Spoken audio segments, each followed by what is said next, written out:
Episode 679 sampai 680. Kisah Ariel anak bos besar yang berpura-pura culun. Ngomong-ngomong, apa yang terjadi padamu di keluarga Muklis? Setelah ragu-ragu untuk waktu yang lama, Raditya bertanya pada Ariel.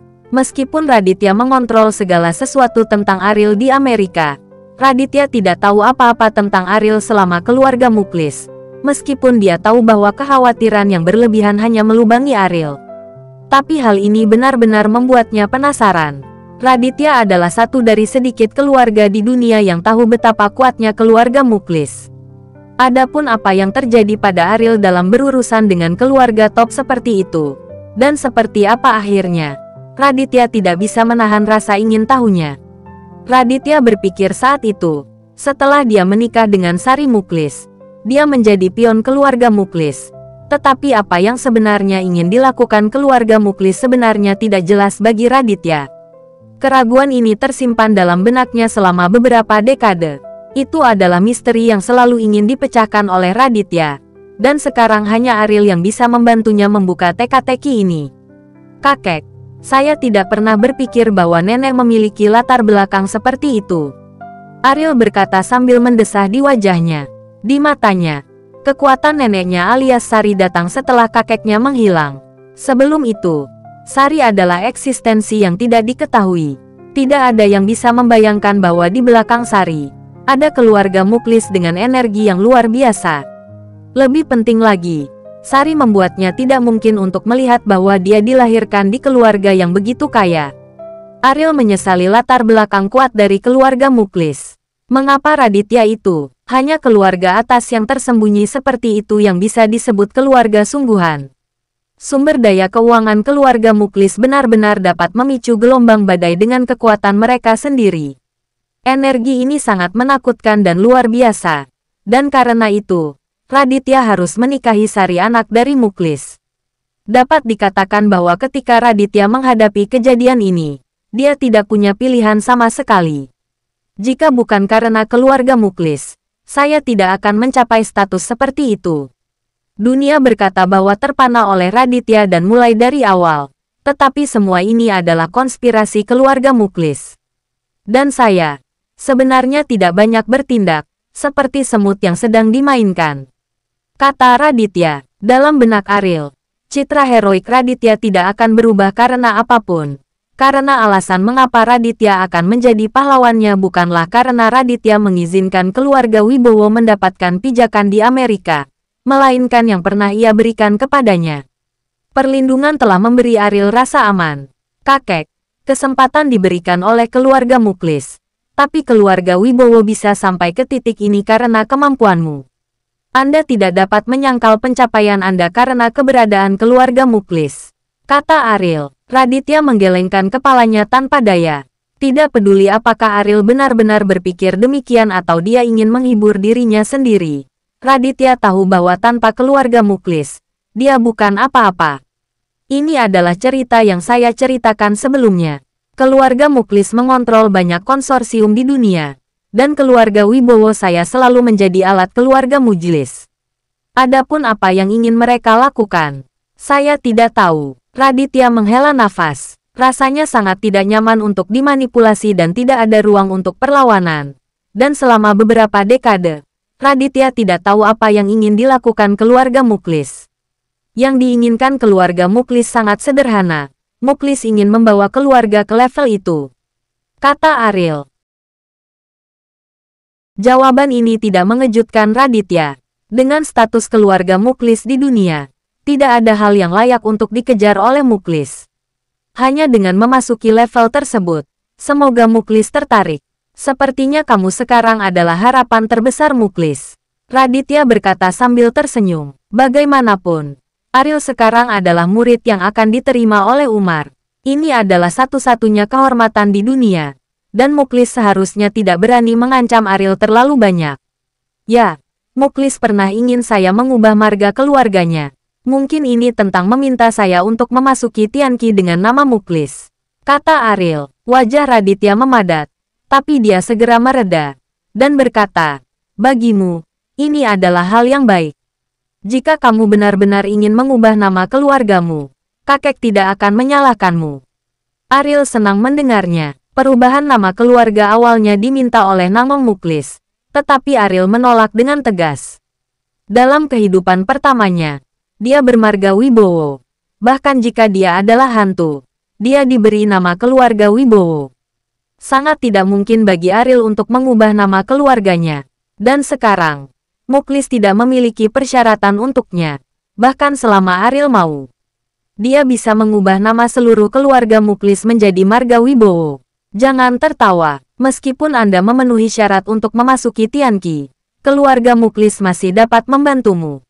Sumber daya keuangan mereka tidak tertandingi di dunia. Jika kamu mengubah nama margamu, semua sumber daya keluarga Muklis akan digunakan olehmu. Manfaat semacam ini tak terbayangkan, kata Raditya. Darius di samping mengangguk setuju. Meskipun keluarga bangsawan Tianqi dan Muklis tidak pada level yang sama, tapi ini sama sekali bukan alasan untuk mengabaikan energi keluarga Muklis. Di dunia, keluarga Muklis dapat dengan mudah mengobarkan angin dan ombak. Latar belakang yang mencengangkan itulah yang dibutuhkan Ariel.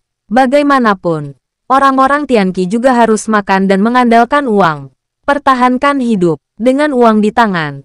Posisi Ariel dalam Tianqi tidak diragukan lagi akan menjadi lebih penting. Ariel, jika kamu dapat memanfaatkan keluarga Muklis dengan baik, kamu dapat menjadikan posisi yang lebih tinggi di apokalipse. Jangan meremehkan energi keluarga Muklis. Darius mengingatkan, dua kakek, saya tidak membenci keluarga Muklis. 100 keluarga Wibowo tidak bisa dibandingkan dengan mereka. Bagaimana saya bisa membenci mereka? Ariel tersenyum. Lalu apa yang kamu tertawakan? Lalu apa yang kamu tertawakan? Itu dua orang bertanya serempak. Mereka dibingungkan dan oleh senyuman Ariel. Karena senyuman Ariel tampak meremehkan. Muklis meminta saya untuk mengubah nama keluarga saya. Itu permintaan awalnya. Setelah saya menolak, dia berubah pikiran. Kata Ariel, bagaimana sikapnya? Raditya bertanya dengan tidak sabar. Ariel pura-pura berdeham dan berkata, Muklis berharap saya bisa menjadi kepala keluarganya. Dan selain tidak perlu mengganti nama marga saya, dia bisa mengganti nama marga keluarganya dengan marga Wibowo. Begitu kata-kata ini keluar, baik Raditya dan Darius bingung. Biarkan seluruh keluarga Muklis mengubah nama marga mereka menjadi Wibowo. Jika ini disebutkan oleh orang lain, Raditya hanya akan memperlakukannya sebagai lelucon. Keberadaan seperti apa keluarga Muklis itu? Pria besar seperti apa Muklis? Bagaimana dia bisa membiarkan keluarganya mengubah nama marganya mereka? Tetapi orang yang mengatakan ini adalah Ariel. Dan sangat tidak mungkin baginya untuk membuat lelucon tentang hal semacam ini.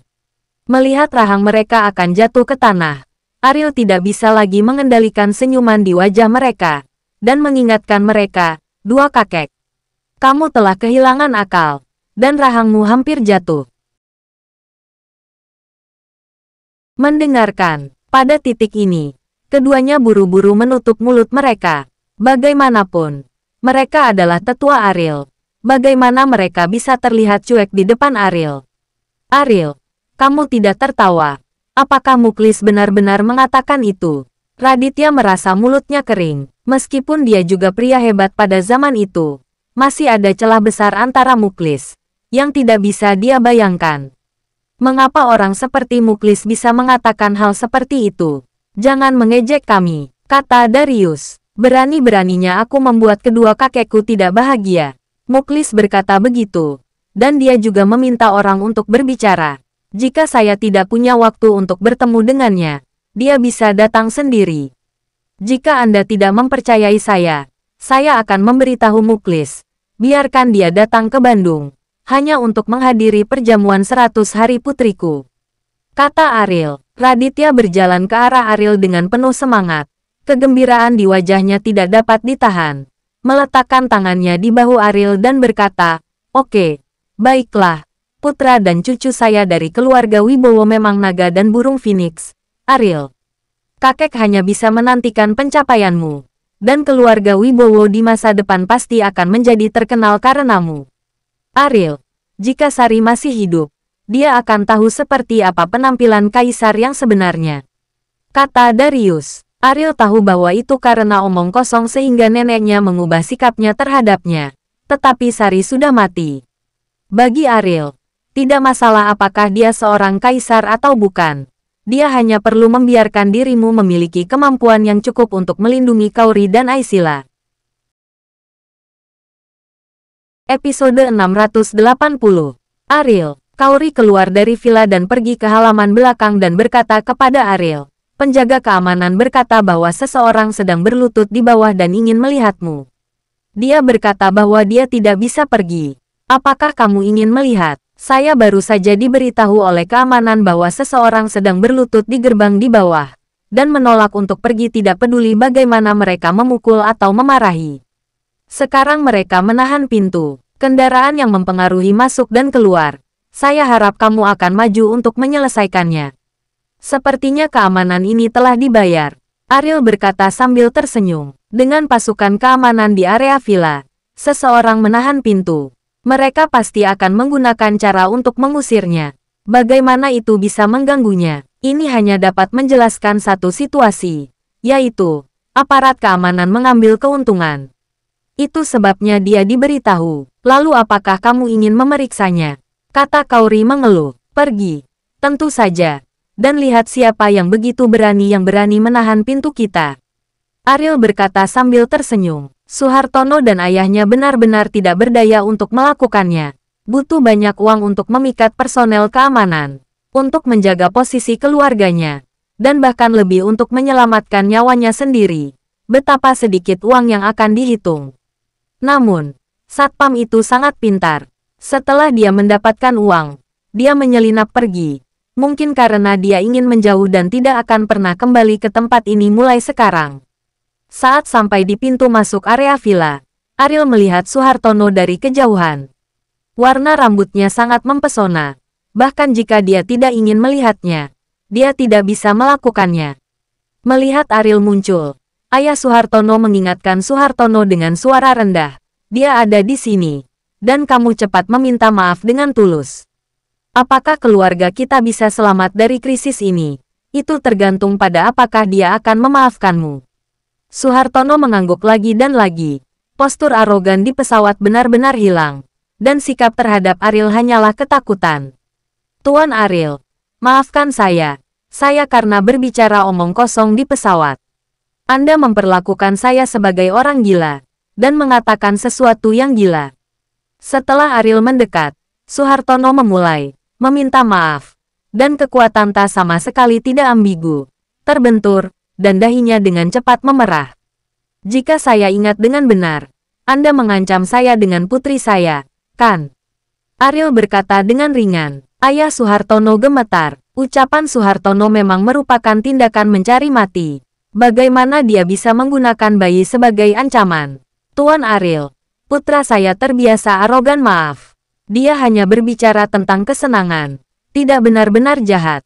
Ayah Suhartono menjelaskan. Apakah kamu ingin menghancurkanku? Ariel berkata dengan dingin. Ayah Suhartono ketakutan dan bingung. Dia berkata dengan cepat, tidak, saya tidak bermaksud begitu. Anak muda, aku bisa memahami dorongan untuk melakukan sesuatu.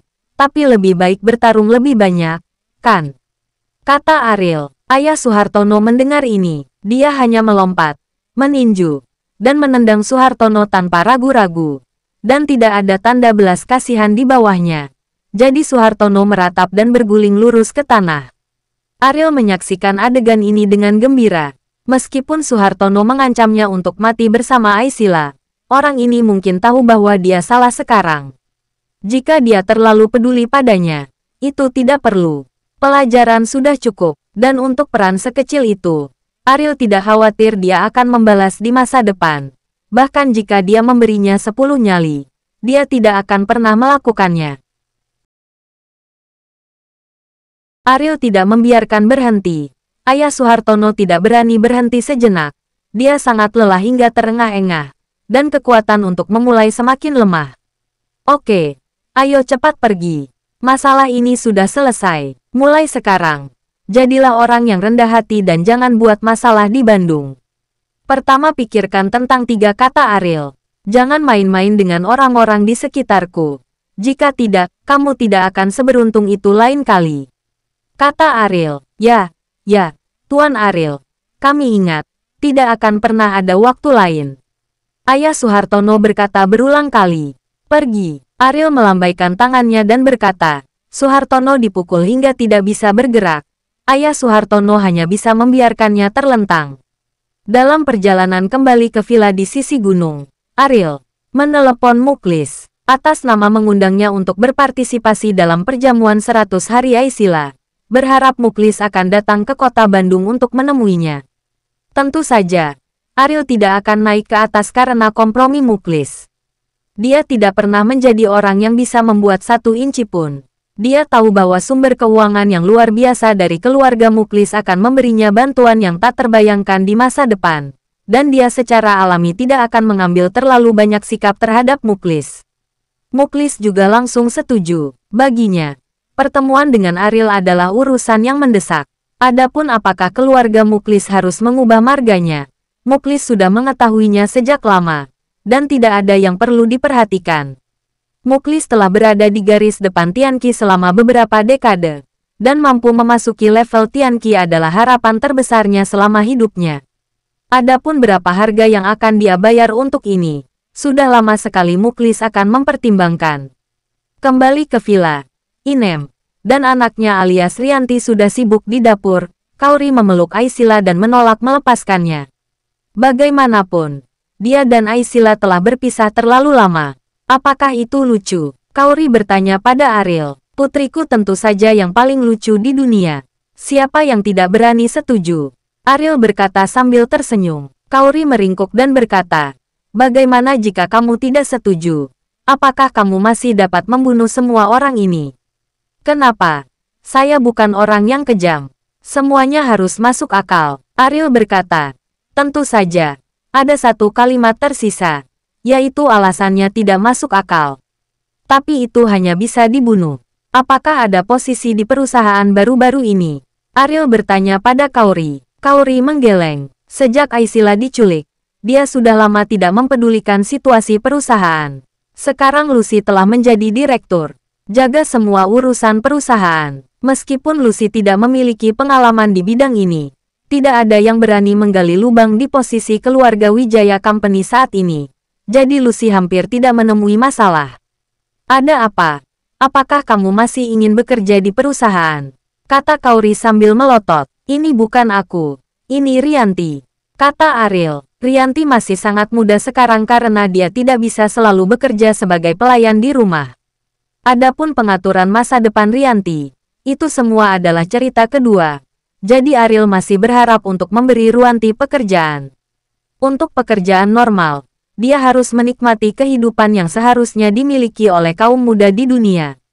Lagi pula, jika dia mengikutinya ke Tianqi di masa depan, mungkin dia tidak akan pernah memiliki kesempatan untuk mengalami kebahagiaan duniawi ini.